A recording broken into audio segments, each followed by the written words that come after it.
And we're live from the living room as Doug eyes up the matchday spread. He's reaching for the buffalo wing. Perfect! Hang on, what's this? Oh, he's gone for a can of Pepsi too! Incredible! What a finish! Sensational combination! Look at the delight on his face. There's no doubt about it. It just tastes better. Match days deserve Pepsi. Food deserves Pepsi. Grab a pack of Pepsi Zero Sugar for today's match. It's poetry in motion. Listen, all you New Yorkers. Excuse me, taxi. Okay, man, we're looking around. This is the 77 WABC minicast. Thursday morning, you know what that means. He was the best. He's still the best. He'll always be the best. Whether it's every Thursday morning right here with me, Mondays with Katz and Cosby, his own amazing website, BillO'Reilly.com. Great interviews, great television, great columns, you know. Every morning, that morning column is so good. He's got his Killing Series books out there, that great book on the presidents confronting evil, and a brand new book coming out late September. Of course, he does great work on News Nation every week with the likes of Christopher Cuomo, Stephen A. Smith, and others. And now he's got this amazing podcast, which I've been fortunate to be a guest on. It was very cool. Do It Live, the Bill O'Reilly podcast. He's got all of that. And he's my buddy, the great Bill O'Reilly. Bill, good Thursday morning, pal. How are you? Thanks for having me in, Sid. Happy travels. Thank you very much. And it is great to have you on this big travel day. I guess we'll start with this, though. It is parade day here in New York. And, you know, New York didn't exactly afford themselves great during those watch parties. I've discussed this a couple of times today. En route to this championship win, specifically during the San Antonio series, we saw nights where people got arrested and setting buses on fire and violence towards the cops, which I really can't stand, and all kinds of nastiness. Now, again, small numbers compared to the thousands and thousands that did celebrate this Knick championship, but embarrassing nevertheless. 3+ million people later on this morning. They're there right now, a bunch of them in Lower Manhattan. What do you expect New York City to look like today? You know, the cops are very good at this, probably the best in the country, at being able to wall off the troublemakers and spot them quickly. You'll have undercovers in the crowd. You will have anarchists, and they will be bussed in from other parts of the country to cause trouble specifically, because that's what they do. They do it everywhere.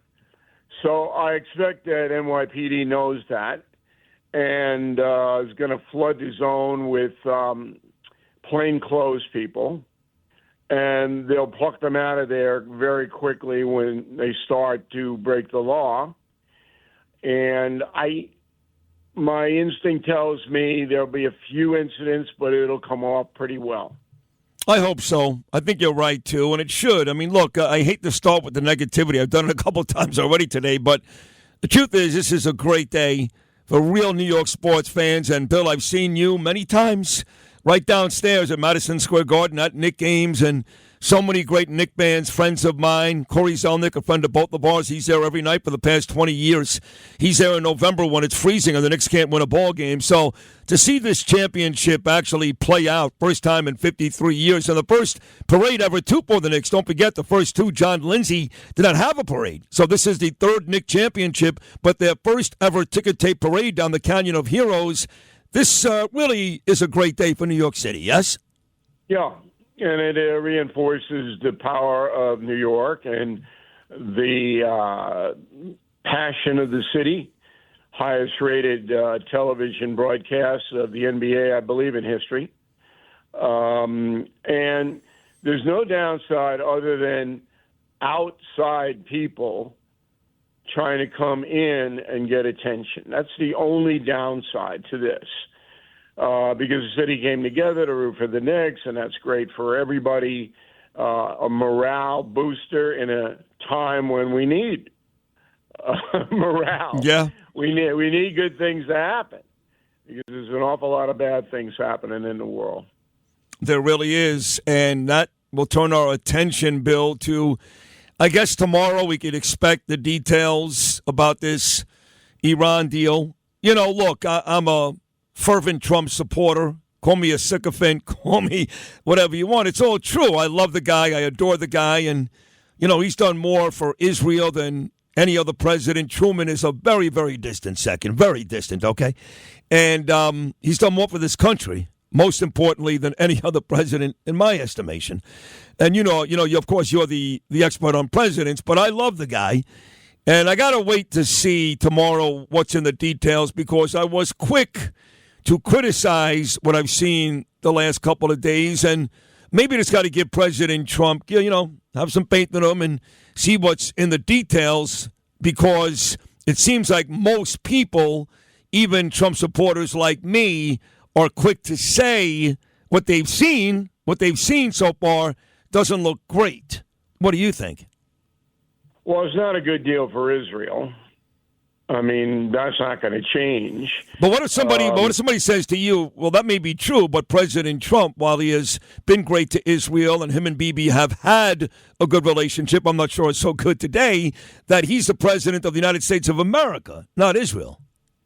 Correct. So Trump did what he felt was the right thing for the USA, tried to get Netanyahu on board, but Netanyahu has a legitimate point. He says, look, if we're attacked, we have to fight back. What are we supposed to do? Just sit there and let us come in like October 7th? And no, we have to fight back. And if this is a violation of an agreement, then that's too bad. And Trump is saying, okay, I understand that, but you've got to use restraint. And Netanyahu is not big on restraint. So there is that gulf there. But it's not a good deal for Israel, because Israel doesn't get anything out of this. And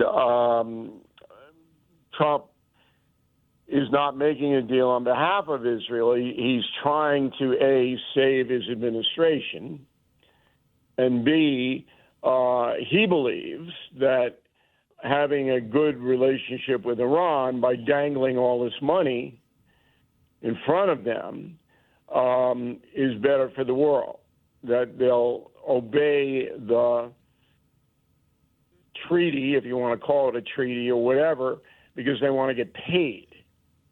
And that's how he structured the deal. Look, the deal comes down to the dust, as he likes to call it, which is the uranium. If we don't get it, then the deal failed. And he's already addressed that and said, well, I'll tell you what, if they don't do what I want them to do, then I'll bomb them again. I'll bomb them over their heads. I'll keep bombing them. So he's made that point.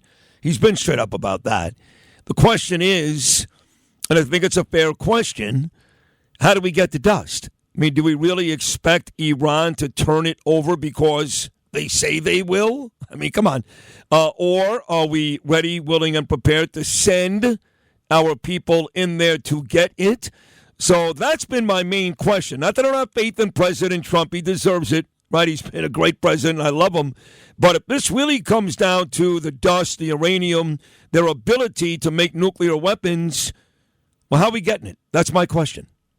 Well, the easy way would be to have weapons inspectors go in and then pinpoint what the violations are on Iran. And now that the United Nations is involved, they have to certify this agreement. The UN does. That shouldn't be a hard thing to do. But I don't have a lot of confidence it's going to happen, Sid. You don't have a lot of confidence?